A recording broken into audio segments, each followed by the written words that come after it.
Hello and welcome. Today we'll be diving into a serious kidney condition called acute tubular necrosis, or ATN. We'll explore what it is, what causes it, how it affects your body, and what can be done about it. So, let's get started on understanding ATN. ATN occurs when the small tubes in your kidneys, called tubules, become damaged or destroyed. This damage can stem from various sources. One major cause is ischemia, which means a lack of blood flow to the kidneys, often due to severe dehydration, surgery complications, or shock. Another frequent culprit is nephrotoxic agents, substances that are directly poisonous to the kidneys.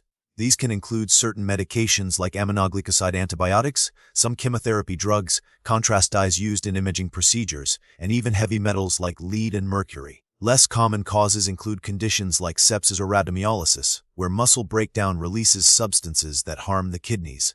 Identifying the specific cause is crucial for effective treatment. The pathophysiology of ATN is complex but involves several key stages. First, there's the initial injury to the tubular cells. This injury can be ischemic, meaning oxygen deprivation, or toxic, caused by exposure to harmful substances. As the tubular cells die, they slough off and can obstruct the tubules.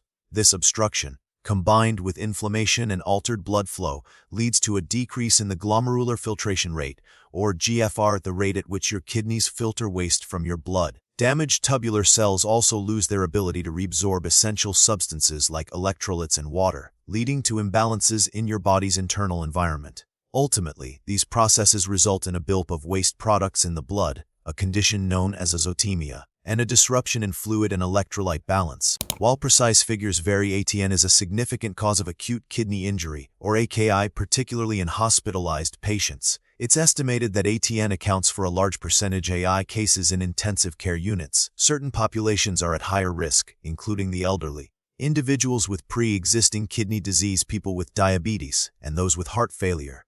The use of nephrotoxic medications in these vulnerable groups further elevates their risk. Understanding these epidemiological factors helps clinicians identify and manage patients who might be more susceptible to developing ATN. The signs and symptoms of ATN can be quite varied, and in the early stages, they might be subtle. One of the most common signs is a decrease in urine output, known as oliguria. However, some individuals may still produce normal or even increased amounts of urine. Other symptoms can include swelling in the legs, ankles, and feet due to fluid retention. Fatigue, nausea, vomiting, and loss of appetite are also frequently reported. In more severe cases, patients may experience confusion, seizures, or even coma. It's important to note that these symptoms can overlap with other conditions, making accurate and timely diagnosis essential. Diagnosing ATN involves a combination of clinical evaluation and laboratory tests. A thorough medical history and physical examination are crucial. Blood tests are used to assess kidney function, specifically measuring blood urea nitrogen, SBU1, and creatinine levels, which are typically elevated in ATN. Urine tests, including urinalysis, can reveal abnormalities such as the presence of protein, red blood cells, and tubular casts, which are cylindrical structures formed in the tubules and excreted in the urine. Imaging studies, such as ultrasound or CT scans, may be performed to rule out other causes of kidney dysfunction, such as obstruction.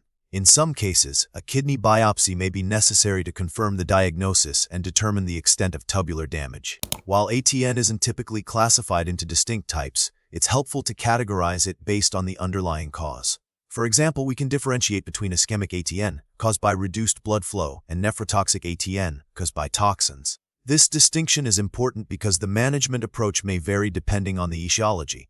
For example, ischemic ATN may require interventions to improve blood flow to the kidneys, while nephrotoxic ATN may necessitate the immediate cessation of the offending agent. The treatment of ATN is primarily supportive, focusing on managing the complications and allowing the kidneys time to heal. This often involves careful fluid and electrolyte management to correct imbalances. Dietary modifications, such as restricting sodium, potassium, and phosphate intake, may be necessary. Medications may be prescribed to control blood pressure, manage nausea and vomiting, and prevent infections. In severe cases, dialysis, a process that filters waste products from the blood, may be required to support kidney function until the tubules recover. The duration of dialysis varies depending on the severity of the ATN and the individual's response to treatment. Addressing the underlying cause, whether it's improving blood flow or discontinuing a nephrotoxic medication, is also a critical aspect of management.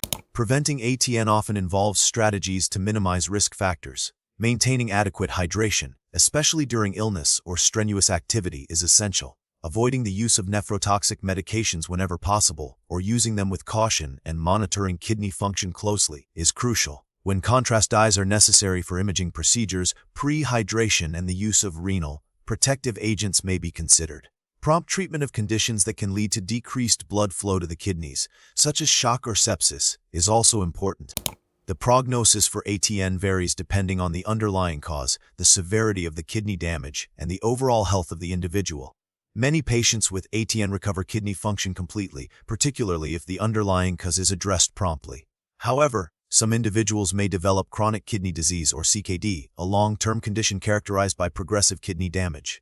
In severe cases, ATN can lead to end-stage renal disease, requiring long-term dialysis or kidney transplantation. Recent research is focusing on developing new therapies to protect the kidneys from damage and promote tubular regeneration.